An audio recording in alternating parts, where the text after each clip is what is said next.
You know what they say, everything is bigger in Texas, including this latest revolt. It's a shot across the bow against central bank digital currencies. I'm going to tell you the details about this amazing story as we explore.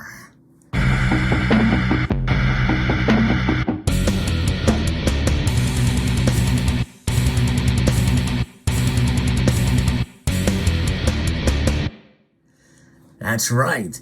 We are now seeing the war being waged and starting on the state level. In a sense, this revolution, if you will, is just another example and another of the saga that continues and in the state level.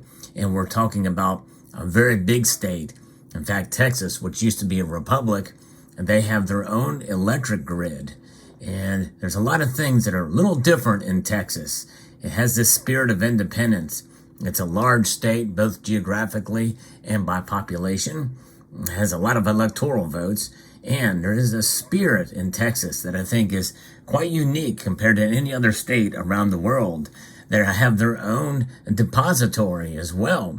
We'll talk about that in this story from Kitco as we look through what is being introduced, which is sort of another one of those stories that is part of the revolution that we're seeing on the state level for sound money, which I think is a beautiful thing. And what better way to do it than to start at this level? And because sooner or later the feds are going to have to recognize what these states are doing is going to have a profound impact. As lawmakers in the United States introduce bills pushing back against the creation of a U.S. dollar-based central bank digital currency, Texas is opting to go a different route with the creation of a state-issued gold-backed digital currency.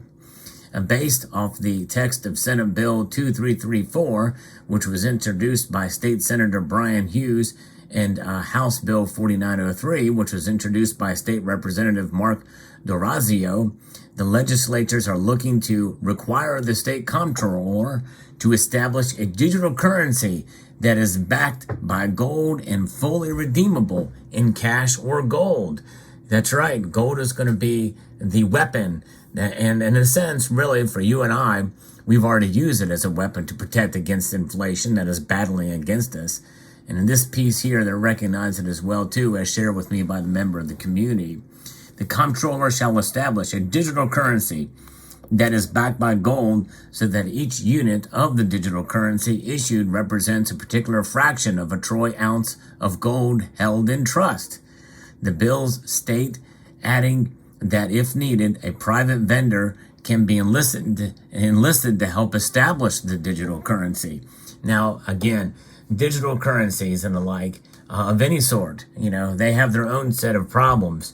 But I think there's a lot more, accountability if it's done on the state level than on the federal level. But again, there always is an issue and potential for these being tracked. So keep that in mind too, and keep that in the back of your mind as we go through this story here. The comptroller would also be required to create a mechanism that would allow the new gold-backed digital currency to be used by citizens for their daily transactions. In establishing the digital currency, the comptroller shall establish a means to ensure that a person who holds a digital currency may readily transfer or assign the digital currency to any other person by electronic means. And so that sounds very, very convenient, and especially if it's backed by gold, and as long as they're not tracking, what you're buying, I think that's a good thing. But it almost sounds like that the transactions would be essentially to transfer in and out of cash or in and out of gold, or establish these credits to each other person.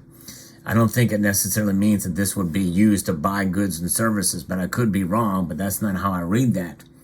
And all gold reserves backing the digital currency would be held in a trust with the Texas Bullion Depository that is controlled by the comptroller or another entity appointed by the comptroller.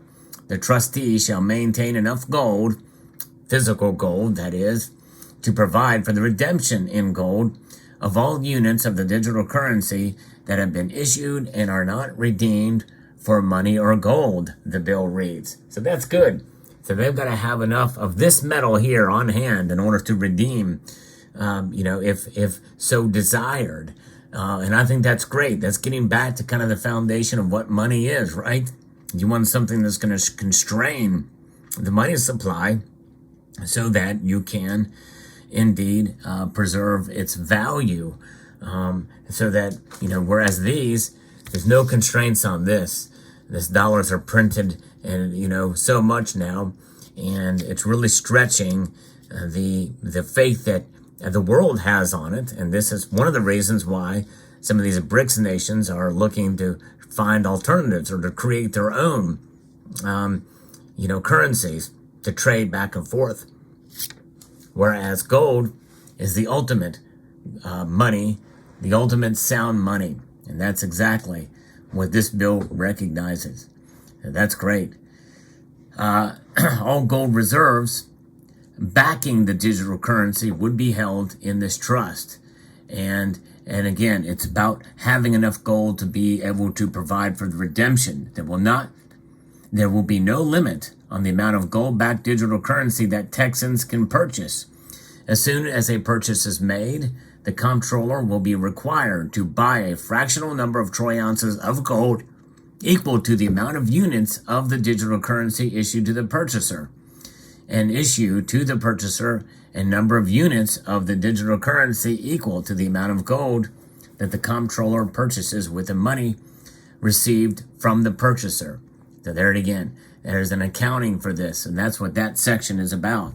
And that's really important, which means there should be an audit for all of this as well, too. And likely there will be, because people want to know that the money that they get out of there is backed by gold. That's what it's about.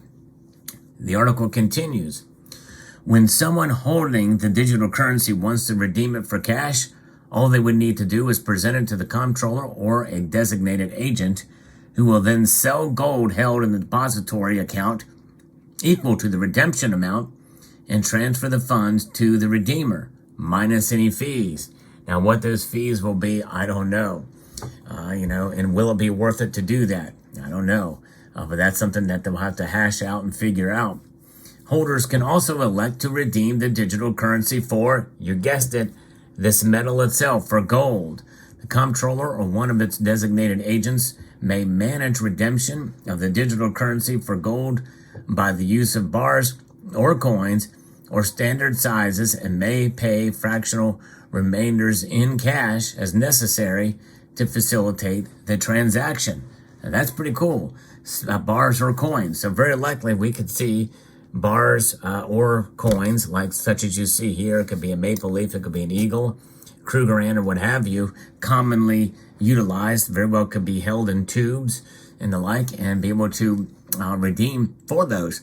That's pretty cool that you can actually buy gold from this. You can redeem for digital currency, redeem your digital currency for gold in the physical form. And so, yes, and fractional remainders in cash. So in other words, if they only hold 1 ounce size, for instance, and gold trading for $2,000 an ounce, and you would get, and you have $2,500, let's say, well, you'll get a gold coin for $2,000 and then $500 in cash. So that could be how that is handled. Now, of course, if they hold fractional gold, that's a different story, but I don't know if it really makes sense for them to do that. Who knows? But it's pretty fascinating to think about how this could be handled and how it could be redeemed, literally for physical gold in your possession. Pretty wild, pretty amazing. And so there you go. So the value of each unit of the digital currency will be determined at the time of a transaction and must be equal to the value of the appropriate fraction of a troy ounce of gold at the time of that transaction. And as a way to reassure investors in the fund who are worried about issues like bail-ins, the bill explicitly states that money received from the purchase of the digital currency, gold purchased and held under this chapter, and money received from the sale of gold in response to a request for redemption is not available for legislative appropriation. That is important, folks. This means that it's not going to be utilized for any other purpose than as a clearinghouse or essentially as a bank for entities and for individuals who want to utilize gold and this currency for that matter. In other words, it is in a lockbox, pun fully intended there. All fees generated from the management of the fund will be deposited in an account established in the General Revenue Fund to help pay the cost. Both bills end with a line saying, "This act takes effect September the 1st, 2023. At the time of writing, though, neither bill had been assigned to a committee. In order to become official law, they must first get a committee hearing, passed by a majority vote, and then be approved in a full vote by the state Senate and House." So this bill is just now being introduced. We have a long ways to go, but it is a revolt. It is a strong message, and we'll see if it gets assigned to committee. Boy, I hope it does. It sounds like a good plan, and other than the fact that it is essentially a digital currency, even though it's backed by gold, obviously there can be many issues and many questions regarding that aspect of it. Is there tracking mechanisms involved? Is there still the potential for ESG components or that could be tied to this down the road? They ought to make that explicitly clear, I think, so as this cannot be abused in any way, shape, or form. Because no matter what, and yes, even a gold standard has the potential to be abused. Anything that mankind touches certainly has the potential to be abused and be utilized to really hurt the citizenry. We definitely do not want that. So there you have it. There's your news. And thanks again for the individual who made me aware of this story. It is fascinating, and we shall see the taking effect later on this year. That's a very fast timeline to get this thing set up. So that almost seems like a pipe dream for it to become, if it takes effect here September 1st. But hey, you never know. Texas is a little different place. Maybe things can be done very, very quickly there. We shall see. So there you have it. Let me know what your thoughts are on this story. I would like to extend a multitude of gratitude to all of you for taking the time to watch this video. Let me know what your thoughts are in the comment section below. I'd like to extend a multitude of gratitude to you all and encourage you to please rate, share, comment, and subscribe.